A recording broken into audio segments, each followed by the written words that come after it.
जब किसी को लगे कि वो सब कुछ जानता है और फिर हकीकत उल्टी निकले तो वो हकीकत बहुत भारी पड़ती है ना? लेकिन अब तुम्हें कबूल करनी पड़ेगी।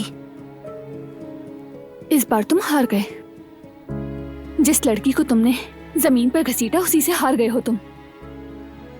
तुम कह रहे हो मेरे पास कोई रास्ता नहीं।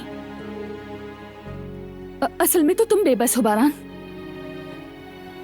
एक ऐसी लड़की को साथ रखा हुआ है जो चाहती ही नहीं तुम्हें। क्या तुम में जरा सी भी शर्म नहीं है?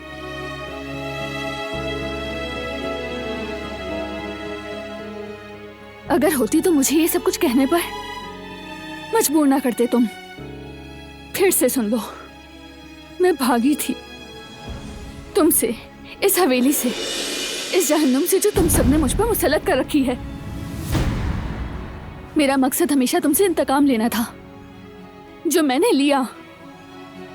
तुम्हारे मुझे तलाश करने से पहले एक शानदार जिंदगी जी रही थी मैं, जो मेरे ख्वाबों से भी ज्यादा खूबसूरत थी।